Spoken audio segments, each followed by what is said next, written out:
আসসালামু আলাইকুম, সবাই কেমন আছেন? আজকে সকালে আমি ঘুম থেকে উঠে আমার একটা ভাসতে হয়, ওকে নিয়ে পিছন বাড়িতে চলে আসলাম। আমার মেয়েরা ঘুম থেকে ওঠে নাই, ভাবলাম তাড়াতাড়ি ঘুম থেকে ওঠে নাই মেয়েরা, তাই ভাবলাম যে তাড়াতাড়ি রান্নাটা শেষ করে নেই। কারণ ওরা উঠলে 2 ঘন্টা রান্না করতে আমার এমনিতেই 6 ঘন্টা লেগে যায়। তো আমার সবজিগুলা তোলা শেষ হয়ে গেছে, এখন আমি সবজিগুলা নিয়ে বাড়িতে চলে আসতেছি। ওর সাথে গল্প করতে করতে আসতেছি, বলতেছে বৌমা আপনার রান্না না অনেক ভালো লাগে। আমি বললাম তাই? বলে আপনার চটপটি, ফুচকা, মুগলাই, তারপরে হচ্ছে পুরি, ওগুলো সবই ভালো লাগে, আপনি আস্তে আস্তে সবই রান্না করবেন।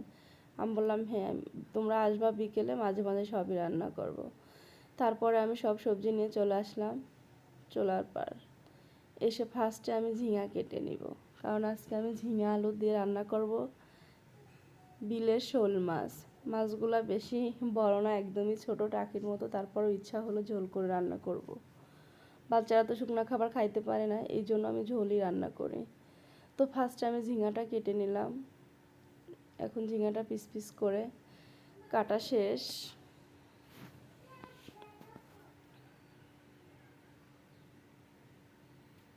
তরকারি আমি বেশি দিব না, ঝিঙা কাটা শেষ হয়ে গেছে। এখন আমি ধুন্দুল কেটে নেব, কারণ আজকে আমি ধুন্দুলটা ভাজি করব। চিংড়ি শুটকি দিয়ে ভাজিও না, একটু ঝোল ঝোলও থাকবে, কারণ আমার বাচ্চারা সবসময় ঝোল পছন্দ করে।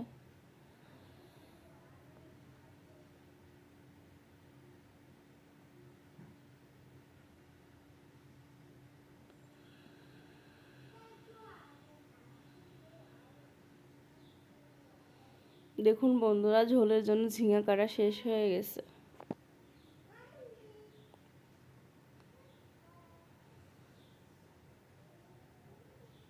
তারপর আমি একটা আলু ছিলে নিব, মানে আলু কেটে নিব।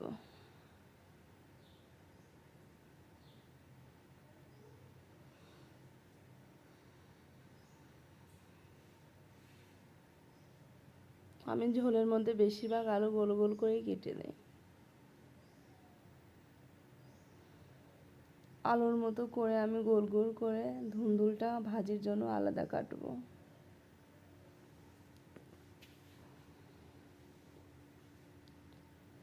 এই জন্য আমি ধুন্দুলটা ছিলে নিচ্ছি।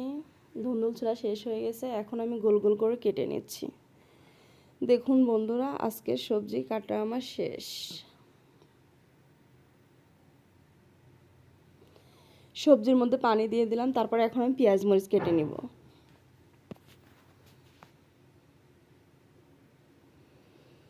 পেঁয়াজ মরিচও কেটে নিলাম, তারপর এখন আমি চুলা ধরাবো।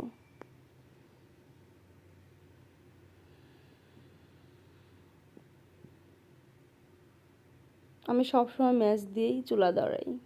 অনেকে কেরোসিন তেল ব্যবহার করে, কিন্তু আমি করি না, আমার কাছে গন্ধ লাগে যদি খাবারের মধ্যে যায়। তো ফার্স্টে আমি পেঁয়াজ দিয়ে দিলাম।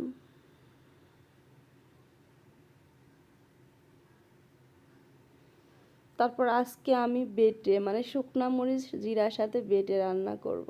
শুকনা মরিচের গুঁড়া ঝোলে খুবই কম দেই, তারপরে আজকে বেটে রান্না করব।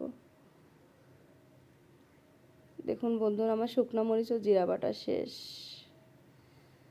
সাথে একটু কাঁচা পেঁয়াজও বেটে নিব।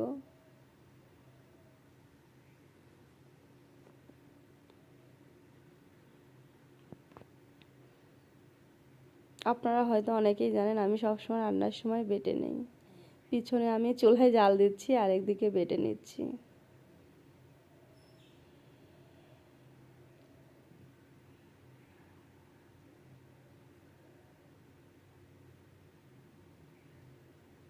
আমার বাটা শেষ হয়ে গেছে।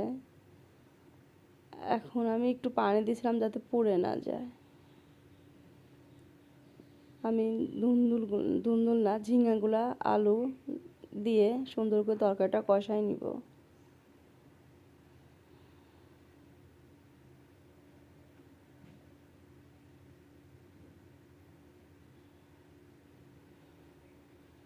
মনোযোগ দিয়ে তরকারিটা রান্না করতেছি, যাতে তরকারিটা অনেক ভালো হয়, বাচ্চারা ঘুম থেকে উঠেই সুন্দর করে খাইতে পারে। তরকারিটা কষানো শেষ হয়ে গেছে, এখন আমি ধুয়ে রাখা ছোট শোল মাছগুলো দিয়ে দিলাম। মনে হচ্ছে টাকি, কিন্তু না, আসলে ওগুলো সবই শোল মাছ ছিল। তরকারিটা হয়ে গেছে, তরকারিটা আমি ঢেলে নিলাম।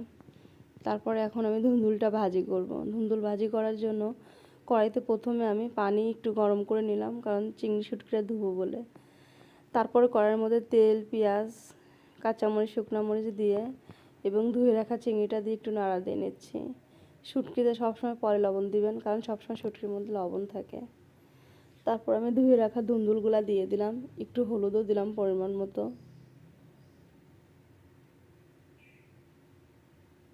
চিংড়ি মাছের মধ্যে অত কিছু দিতে হয় না। আমার রান্না শেষ, সবাই ভালো থাকবেন, আল্লাহ হাফেজ।